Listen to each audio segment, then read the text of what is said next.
Boa noite, eu me chamo Renata Mello, sou graduanda de Psicologia da Universidade Federal do Pará e sou integrante do grupo de pesquisa Games da Universidade do Estado do Pará.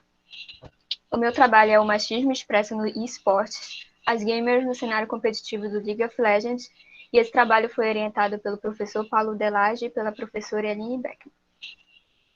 Para iniciar, é importante dizer que o mundo dos games foi se consolidando no universo masculino, então durante muito tempo os videogames foram vistos como coisas para meninos, desenvolvidos por homens e para homens. Assim, na medida que as mulheres vão se inserindo nos games, acaba ocorrendo uma certa dificuldade de aceitação por parte do homem dessa presença, e uma das consequências são as constantes agressões verbais às jogadoras em jogos online. Quando nós falamos dos machismos nos esportes ou esportes eletrônicos, é perceptível uma baixa presença feminina, ainda que as mulheres estejam muito presentes nos games como jogadoras casuais, principalmente na plataforma de smartphone.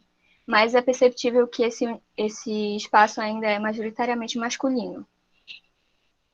Dentro dos esportes, um dos jogos mais populares é o League of Legends. É um jogo desenvolvido pela empresa Riot Games, onde basicamente duas equipes de 5 jogadores vão se enfrentar para vencer uma batalha, e cada um desses 5 jogadores vão ocupar rotas e funções diferentes no jogo, como o topo, o meio, na selva a caçadora ou o caçador, no bot o atirador, a atiradora, e o suporte, que vem trazendo habilidades de cura e proteção geralmente. Na medida que as mulheres vão tentando se inserir no cenário competitivo do LoL, ocorrem também episódios machistas. Eu vou trazer aqui 2 exemplos. Primeiro, o exemplo do primeiro time feminino a participar de uma competição oficial de LoL, que acabou recebendo muitos comentários machistas no canal de transmissão do jogo, a Twitch, e nas redes sociais, e também quando uma jogadora no Brasil foi proibida de participar de uma competição com o time dela misto, que consiste entre jogadoras e jogadores, ainda que não exista nenhuma lei que proíba os times mistos, de acordo com a Riot Games. Também tem a questão da posição suporte, que é muito forte no LoL. Mas antes de falar dessa posição em si, é importante a gente entender um pouco que, com a consolidação do patriarcado, que é um sistema de dominação masculina e subordinação feminina, originado lá pelo período pré-histórico e sendo reiterado na Revolução Industrial e inserção do sistema capitalista, com as fortes desigualdades de gênero, dificuldade de aceitação da mulher fora dos padrões de submissão ao homem.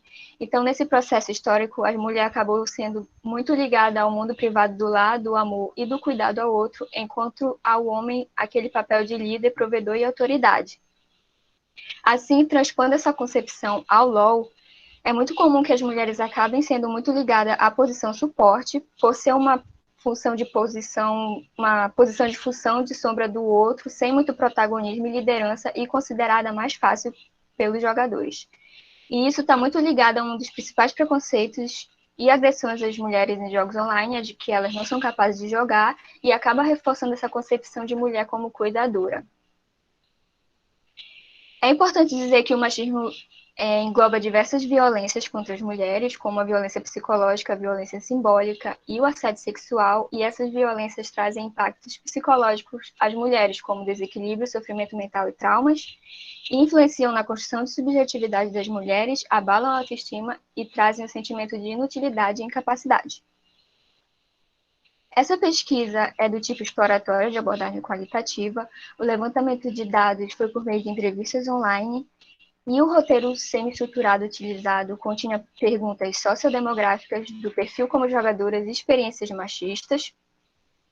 E na análise de conteúdo foi utilizado o software Iramotec e a classificação hierárquica descendente. As participantes eram mulheres jogadoras com idade mínima de 16 anos, jogadoras de LoL que almejavam inserção, já faziam parte do cenário competitivo. Participaram dessa pesquisa 12 jogadoras, sendo 10 cisgênero e 2 transgêneros. Elas eram brancas, pardas, amarelas. Elas tinham idade de 16 a 26 anos, se consideravam bi, hétero, homo e pansexual, todas solteiras, e elas eram de diversos estados do Brasil.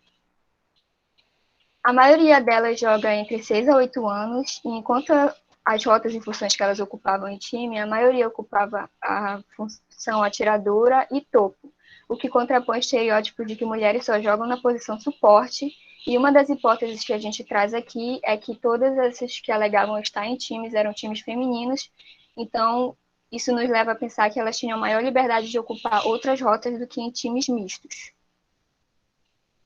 Na análise de conteúdo voltada para as perguntas sobre machismo, a classificação hierárquica descendente apresentou um resultado de 80%, que foi satisfatório. Então, a partir do conteúdo das entrevistas, o programa produziu um dedograma com 4 classes. Essas são as 4 classes produzidas pelo programa, e cada uma foi intitulada de acordo com o conjunto de interpretação das palavras. A primeira classe são insatisfações, e vem trazer as principais queixas delas relacionado à vivência de machismo no jogo. Elas falam muito de ataques verbais, que está ligado à palavra chat, que é o canal de comunicação do jogo, e dentre os ataques verbais, elas falam principalmente de mulher só sabem jogar de suporte, aqui não é lugar de mulher, devem lavar louça e tinha que ser mulher. Elas também falam muito do nick, que é o nome no jogo, e é basicamente o que acaba revelando o gênero delas. E todas elas relatam pelo menos um episódio hostil, tanto no jogo quanto em campeonatos relacionados ao nick e ao gênero. Diante disso, elas apresentam estratégias de autoproteção, como manter o chat desativado ou multado, não falar nada, ou optar por nicks neutros que não acusem o gênero feminino. O assédio sexual é uma das violências que algumas participantes também vivenciaram, tanto no jogo como em streams e nas redes sociais. E um dos comportamentos que elas relatam ser comum em jogadores quando eles percebem que quem está jogando é uma mulher é idolatrar ou xingar, como a Ashe explicou. As pessoas começavam a idolatrar porque eu era mulher como uma divindade, ou qualquer coisinha que eu errava era uma coisa enorme. Os caras geralmente ou dão muito em cima, ou assediam mesmo, ou te xingam a troco de nada. O preconceito direto também é trazido por elas, principalmente na questão da mulher como pro player, no sentido de que ainda tem uma dificuldade de conceber os esportes como profissão para mulheres. E também esse preconceito aparece no contexto familiar, como foi o caso da Zoe, que disse: minha família fala que não é um negócio para mulher ou falam que é inútil. A segunda classe vai fazer um recorte sobre a zona de conforto dessas jogadoras. E para a maioria delas é mais confortável jogar em times femininos, por trazer uma sensação de um ambiente mais seguro do que em times mistos. E ser menos provável a questão dos julgamentos.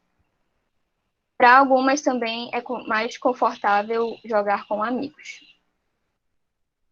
A terceira classe são atitudes transformadoras e, de acordo com elas, é o que poderia ser feito para mudar esse cenário. Elas falam muito da questão de visibilidade de mulheres no cenário, que quanto maior a visibilidade, maiores são as oportunidades e maior a inserção delas, principalmente em times mistos. Elas falam muito da importância de apoio de influencers, streamers e pro players do cenário, que basicamente é o que movimenta o LoL. E um dado importante de colocar aqui é que dos 31 influencers citados por elas, apenas 5 eram mulheres, mostrando aí que a representatividade feminina nesse cenário ainda é baixa. Na quarta classe, elas vão fazer reivindicações, principalmente ligadas a acontecimentos recentes no cenário, como a utilização da mulher para o marketing, que está ligado a um episódio da empresa INTZ e da Game Mayumi, que foi contratada por essa empresa e acabou processando a empresa, dizendo que ela só era utilizada para publicidade.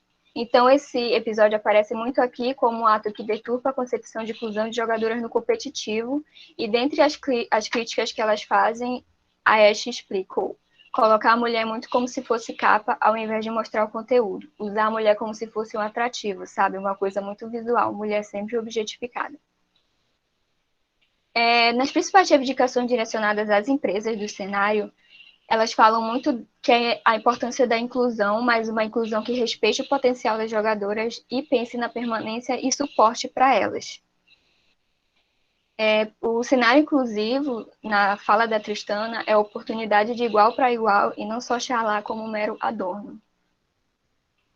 É importante dizer que existe sim manifestação do machismo no LoL e nos esportes, tanto no jogo, no chat, mas também em streams e redes sociais, na família e até entre amigos, que o machismo engloba diversas violências que trazem impactos psicológicos a essas mulheres e deve ser sim discutido e combatido. É importante manter uma postura de luta por um cenário inclusivo e existem sim muitas jogadoras competentes, o que falta mesmo é oportunidade. Essas foram as referências que eu utilizei nesse trabalho. Obrigada.